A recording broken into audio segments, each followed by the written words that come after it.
deep inside a Jamaican prison. I've been trying to interview him for several years, but it seemed impossible. Then one night I got a surprising call. Adidja Palmer, better known as Vybz Kartel, was on the line, wanting to set the record straight.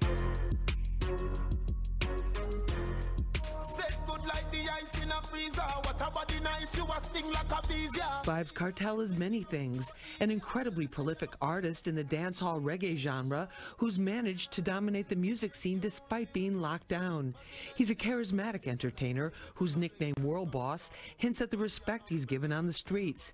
He's a champion of the poor and a convicted murderer whose claim from day one he was framed. His talent, drive, intelligence, and wicked wit have never been in question. Now the only question is whether his last legal appeal to the highest court in the UK will determine he was convicted based on falsified phone evidence. A lot is on the line. He could be a free man by 2022 or an inmate for 30 or more years. It's enough to send anyone into depression, but not Vybz Kartel. I hope you're hearing me. Yes. Yes. As you look around the cell that you're in right now, can you describe for us what that looks like? It's dark. It's hot. It has like 3 or 4 bunk beds. It's got a toilet in the corner, and it's got a huge grill. Lots of metal. It's like a dungeon, but it's, instead of being in the cellar, it's in the attic. I'm actually in the roof.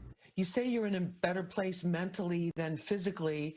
A lot of people would find that hard to believe. Yeah, because I was sick for a few years. So definitely I'm recovering physically, but mentally I've always been in a good place because I know I'm innocent and I know I'm coming out. Do you really believe that? Yeah, of course I believe that. And to be totally honest, the system really wanted me thrown away. It was never about me being charged for a murder. It was about getting rid of Vybz Kartel, not Adidja Palmer, the person. Why do you say the system is out to get you? Because they told us, they say we have too much influence. If you remember when Movado and I had that little feud a few years ago, we even went to King's house, which is like the home of the Prime Minister.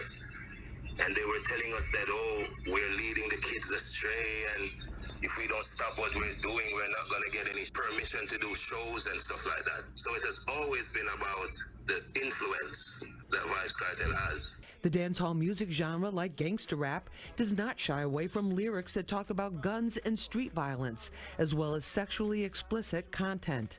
How do you keep your spirits up in prison? That's a good question. That's why I said I'm more mentally in a better place, because I read a lot, I write a lot. You know, I watch movies, I listen to music, and I've met people here that are cool, like cool people that we can talk about stuff. You know, good friends along the way. So that's how I spent my time. You've had a lot of songs come out since you've been incarcerated. About how many songs have you written during this last decade that you've been behind bars?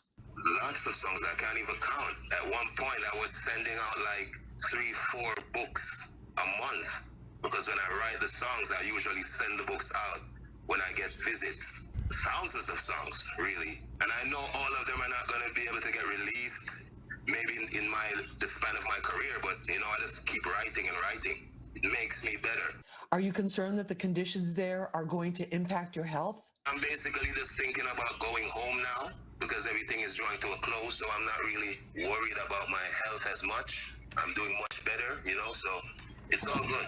Kartel's attorney, Isaac Buchanan, filed a fresh evidence appeal based on the findings of a British digital expert who found that his cell phone had been tampered with prior to his trial.